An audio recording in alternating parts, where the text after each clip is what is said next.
Video game pricing discourse seems to always erupt in flames whenever a publisher decides to break another psychological price barrier. In 2005, the launch of the Xbox 360 marked the industry's transition from $50 to $60 games, with the release of Call of Duty 2 jump-starting the new price standard across the 7th console generation. 15 years later, NBA 2K21 became the first major AAA release to launch at $70 on the 9th console generation. And more recently, Mario Kart World was the first game to break the $80 price tag on the 10th generation. Every single time the video game industry goes through a uniform price spike, the same outrage follows, paired with the age-old question: how much is a video game worth? Or any of its redundant variants. The idea of attaching a price to a video game, and not just that but to any form of media, sits in direct contradiction with the very attempt of considering them as art. If beauty is in the eye of the beholder tells us that the aesthetic value of a piece of work is subjective, then how can we assign an objective monetary value to it? Especially in the case of video games, which are so diverse in their development process and design philosophies that they often spawn the question that asks what even should be considered a video game. And I think the answer lies in the fact that when people look at the price tag of media, they subconsciously think of it as paying for a product and not a work of art. And there's nothing to blame in that way of thinking. After all, most things that we buy on a day-to-day basis, from food to hygiene items, are consumables meant to be bought or replaced on a consistent schedule. So it's not surprising that we'd use the same criteria for games. If the price of everyday necessities suddenly increased by 15% tomorrow, outrage will be understandable. Those are products with a clear function and of a measurable quantity. But if you want video games to be treated more seriously and look beyond them as consumer products, then I think a more in-depth discussion of their price, cost, and value is necessary. The biggest misconception surrounding video game pricing is that the price sticker plastered onto the game case tells us everything we need to know, which could not be further from the truth. To most people, the price tag is often a deciding factor in whether they buy a game immediately or wait for a sale. That decision is usually shaped by two things: their personal interest in the game itself, and nowadays especially, the general online reception surrounding it. If a game is highly anticipated or universally praised, an $80 price tag is easy to justify. But if a $20 indie game is met with overwhelmingly negative reviews, even that can seem excessive. But this way of thinking oversimplifies a surprisingly complex subject to a single number. The price we see at the checkout is only the final result of countless decisions made long before a game ever goes on sale. People often believe that if a game recoups its development cost, then it's a financial success. But in reality, breaking even is only the beginning.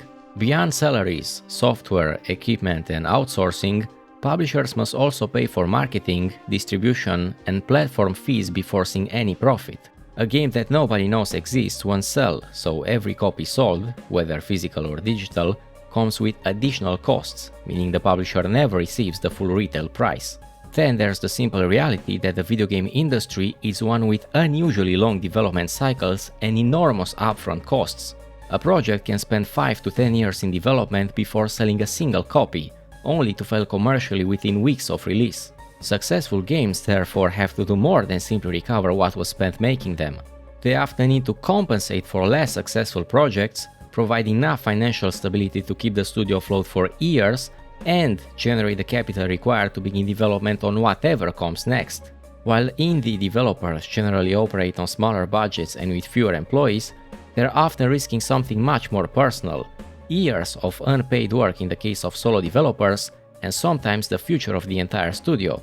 Jonathan Blow, for example, reinvested much of the success of Braid and The Witness into developing a programming language, a new game engine, and his next project, spending nearly a decade before releasing another game. The scale may differ from a major publisher, but the financial uncertainty is just as burdensome. Publicly traded companies face an additional layer of pressure, as they're expected not only to recover costs, but to deliver consistent returns for shareholders while funding future projects. When a publisher settles on a launch price, they aren't just asking a single question like, how much did this game cost us to make? But they're balancing dozens of factors. How many copies is the game expected to sell? How sensitive is the audience to price? Will lowering the price generate enough additional sales to offset a smaller profit margin? Can post-launch content such as DLC or microtransactions provide additional revenue? And if this is a brand new IP, does it have the potential to become a long-term franchise? The price we see on release day is the answer to all of those questions combined. A good example is Metroid Dread and Silksong. Regardless of how comparable their quality or critical reception might be, they occupy completely different price brackets. Nintendo can confidently launch a new 2D Metroid at $60 because decades of brand recognition have conditioned consumers to accept that price. Team Cherry, on the other hand, operates in the indie market, where audiences generally expect significantly lower prices. Even if Silksong offers a larger world, more content, or is considered a better game, that alone will not justify a $60 launch price in the eyes of consumers. The market simply does not evaluate indie games and first-party Nintendo releases by the same pricing standards. There's a reason annual franchises like Call of Duty and sports games continue releasing with relatively incremental changes. They've already built enormous audiences, allowing publishers to generate massive amounts of predictable revenue while keeping development costs to a minimum. Launching a completely new IP, on the other hand, carries far greater financial uncertainty, and that inevitably influences pricing decisions. None of this means publishers always price games fairly, nor that every $80 game is worth buying. EA proves every year that corporate greed is more than just a fairy tale. But it does show that a number on the storefront is the endpoint of a far more complicated process that most of us ever stop to consider. Price is not, and should not be, a moral judgment based on emotional response. While players are free to judge whether a game is worth the cost and vote with their wallets, they are in no position to determine its price. That responsibility rests with the developers, publishers, and the market itself. Understanding how a price is determined doesn't mean agreeing with it, but simply recognizing that the number on the storefront isn't a direct measure of a game's quality or provided value. Whether that price represents good value, or is worth a personal cost, is an entirely different question. And that's a distinction that we, as players, need to understand. While price is an objective number that sits outside of our control, cost is the true number that affects each of us individually. Just because a game is priced at $80, that doesn't mean its cost is equivalent to its price. Two people can buy the exact same $80 game and pay vastly different costs. To someone earning a six-figure salary, it's nothing but pocket change, but to a struggling university student, it might represent an entire week's budget. Unlike price, cost isn't measured only in dollars, but also disposable income, free time, and perhaps most importantly, opportunity. Economists use the term opportunity cost to describe everything we give up by making one decision instead of another.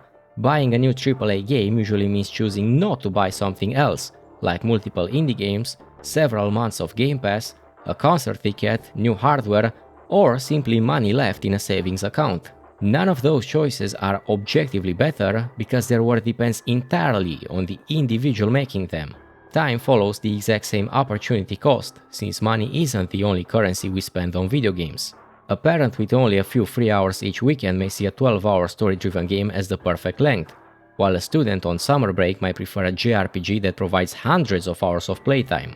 Ironically, the very feature people often use to justify a game's price, its length, can become a disadvantage for someone who simply doesn't have the time to experience it. A game's cost isn't reduced to only its financial undertaking, but also the attention and commitment it requires. All of these are resources that each of us possesses in vastly different amounts. This is also why discussions about affordability become more complicated than they first appear. Looking only at the store price makes it seem as though games have become dramatically more expensive over the past 2 decades. While development budgets have exploded and modern games have become larger and more technically complex than their predecessors, launch prices have remained remarkably stable in real terms. Compared to any other forms of entertainment, including movie tickets, concerts, and live sporting events, video games have, in many respects, become comparatively more affordable. Measured against inflation, few entertainment industries have experienced such little growth in their launch prices. None of this means games are affordable for everyone. Inflation-adjusted averages don't pay anyone's rent, nor do they account for differences in wages, regional pricing, or personal financial circumstances. A game can become more affordable from an economic perspective, while becoming less affordable for a particular individual. Those factors don't have to be mutually exclusive because they're simply describing affordability from two different points of view. Considering that both price and cost depend on more than the storefront number, then what exactly determines a game's value? To answer that question, we first need to understand how games arrived at their selling price in the first place. Contrary to popular belief, there was never a spreadsheet formula that determined what a video game should cost. Before the video game crash of 1983, publishers experimented with a wide range of prices, largely influenced by manufacturing costs and consumer demand. After Nintendo revitalized the industry with the NES, the market gradually converged around a common price point. It represented a middle ground between the highest price consumers will consistently pay and the price that maximized sales for retailers. Eventually, everyone realized that roughly $40 to $50 was where those interests balanced. Economists call this price discovery, and it's remained the primary force behind game pricing ever since.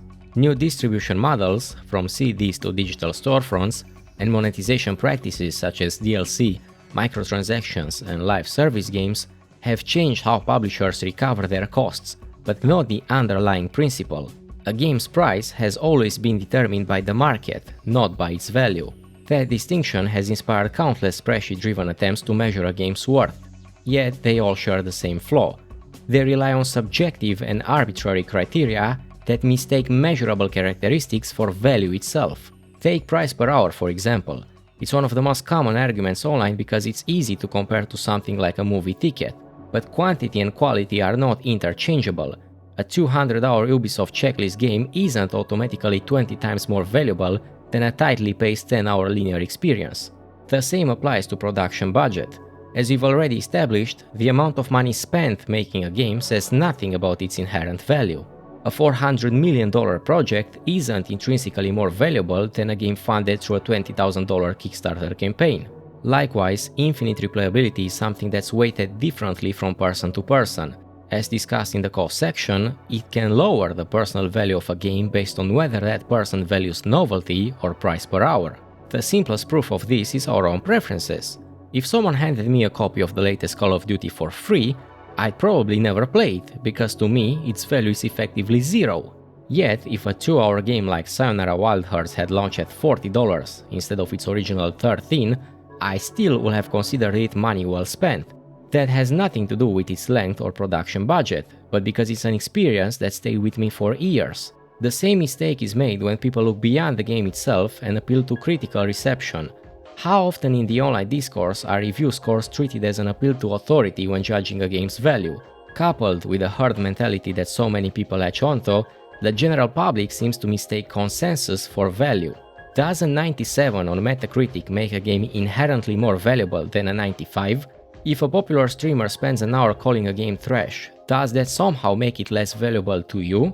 If you're an autonomous human being with your own thoughts and sense of value, I like to think the answer is no. And lastly, perhaps the greatest irony of them all, there's the retro game market. It's the one place where video games most closely resemble collectible art. Here, price isn't determined by artistic merit, but by supply and demand. A rare mediocre game can be worth far more than a genre-defining one, proving once again that markets are remarkably good at pricing scarcity, not art. Even so, there's plenty of people that will happily pay $1,000 for a copy of Rule of Rose. Maybe they have fond memories of the game and want it in their collection. Whatever the reason, they're assigning value based on something no spreadsheet could ever capture. So to answer the question posed earlier, no, there hasn't and there is no way to assign an objective value to a video game. Every proposed metric fails because the standard itself is subjective. There are ways to estimate price and cost, but value exists only in the relationship between a person and the work they're experiencing.